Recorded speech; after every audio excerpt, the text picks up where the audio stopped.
Praise the Lord. இன்றைய தியானம் சங்கீதம் 3 1 முதல் 8 வரை. கர்த்தாவே, என் சத்துருக்கள் எவ்வளவாய் பெருகியிருக்கிறார்கள்! எனக்கு விரோதமாய் எழும்புகிறவர்கள் அநேகர். தேவனிடத்தில் அவனுக்கு இரட்சிப்பில்லை என்று என் ஆத்துமாவை குறித்து சொல்லுகிறவர்கள் அநேகராய் இருக்கிறார்கள். ஆனாலும் கர்த்தாவே, நீர் என் கேடகமும் என் மகிமையும் என் தலையை உயர்த்துகிறவருமாய் இருக்கிறீர். நான் கர்த்தரை நோக்கி சத்தமிட்டு கூப்பிட்டேன். அவர் தமது பரிசுத்த பர்வதத்திலிருந்து எனக்கு செவி கொடுத்தார். நான் படுத்து நித்திரை செய்தேன், விழித்து கொண்டேன். கர்த்தர் என்னை தாங்குகிறார். எனக்கு விரோதமாக சுற்றிலும் படையெடுத்து வருகிற 10,000 பேருக்கும் நான் பயப்படேன். கர்த்தாவே, எழுந்தருளும். என் தேவனே, என்னை இரட்சியும்.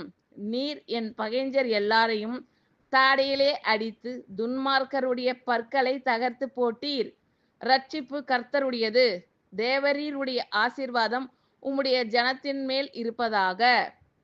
கர்த்தாவே, என் சத்துருக்கள் எவ்வளவாய் பெருகியிருக்கிறார்கள்! எனக்கு விரோதமாய் எழும்புகிறவர்கள் அநேகர். தேவனிடத்தில் அவனுக்கு இரட்சிப்பில்லை என்று என் ஆத்துமாவை குறித்து சொல்லுகிறவர்கள் அநேகராய் இருக்கிறார்கள். ஆனாலும் கர்த்தாவே, நீர் என் கேடகமும் என் மகிமையும் என் தலையை உயர்த்துகிறவருமாய் இருக்கிறீர். நான் கர்த்தரை நோக்கி சத்தமிட்டு கூப்பிட்டேன். அவர் தமது பரிசுத்த பர்வதத்திலிருந்து எனக்கு செவி கொடுத்தார். நான் படுத்து நித்திரை செய்தேன், விழித்து கொண்டேன்.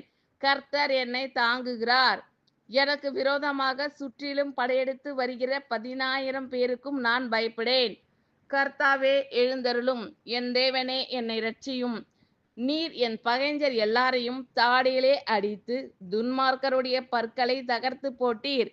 இரட்சிப்பு கர்த்தருடையது. தேவரீருடைய ஆசீர்வாதம் உம்முடைய ஜனத்தின் மேல் இருப்பதாக. ஆமென். Thank you Lord. கர்த்தர் உங்கள் அனைவரையும் ஆசீர்வதிப்பாராக. God bless you all.